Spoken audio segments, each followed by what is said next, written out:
Keputusan pemberhentian tidak dengan hormat yang dijatuhkan oleh Komisi Kode Etik Polri pada Februari 2026 bukanlah sekedar sanksi administratif, melainkan sebuah pernyataan keras bahwa pelanggaran berat tidak bisa ditoleransi, bahkan oleh mereka yang menduduki jabatan tinggi. Kasus yang menjerat Didik begitu mencengangkan. Alih-alih menjadi garda terdepan dalam perang melawan narkoba, dia justru diduga terlibat dalam lingkaran gelap peredaran barang terlarang tersebut. Tuduhan penerimaan uang miliaran rupiah dari bandar narkoba serta perilaku menyimpang lainnya membuat publik semakin kehilangan kepercayaan. Sosok yang seharusnya menjadi teladan malah berubah menjadi simbol pengkhianatan terhadap sumpah dan tanggung jawab seorang polisi. Bagi Polri, peristiwa ini menjadi ujian besar. Di satu sisi, kasus tersebut memperlihatkan rapuhnya pengawasan internal dan membuka mata masyarakat bahwa penyalahgunaan jabatan masih bisa terjadi. Namun, langkah tegas berupa pemecatan menunjukkan adanya komitmen untuk membersihkan tubuh kepolisian dari oknum yang merusak. Keputusan ini sekaligus menjadi pesan moral. Jabatan tidak memberi kekebalan hukum, dan setiap pelanggaran akan berujung pada konsekuensi berat. Karopenmas Divisi Humas Polri, Brigjen Pol Trunoyudo Wisnu Andiko menyampaikan bahwa Didik terbukti melanggar bukan hanya aturan etik, tetapi juga aturan pidana, sehingga tidak ada ruang toleransi bagi perwira menengah tersebut. Dengan wujud perbuatan dan pada pasal-pasal yang dilanggar oleh terduga pelanggar, pada putusan sidang KKIP, yang pertama sanksi etika, yaitu perilaku pelanggar dinyatakan sebagai perbuatan tercela.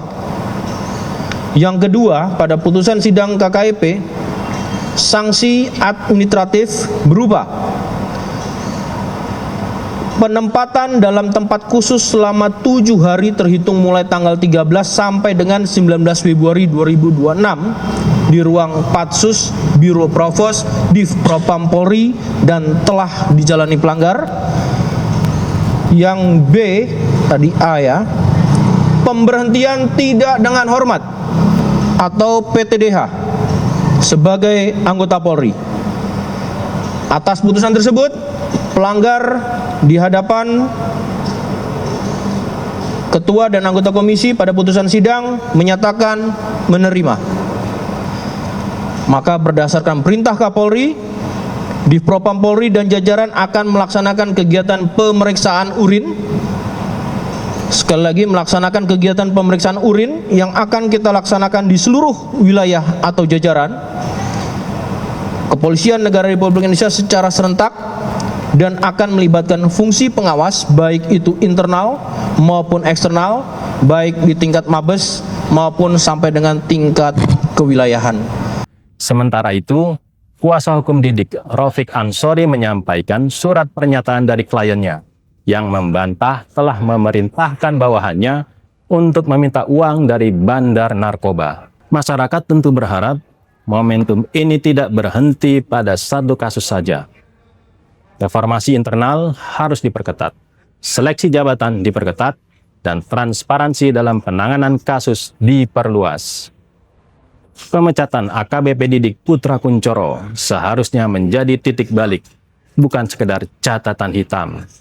Dari kasus ini, Polri dituntut untuk membuktikan bahwa integritas bukan sekedar slogan, melainkan prinsip yang harus dijaga dengan tindakan nyata. Demikianlah headline iNews ID hari ini. Ikuti terus perkembangan berita-berita terkait lainnya di iNews ID.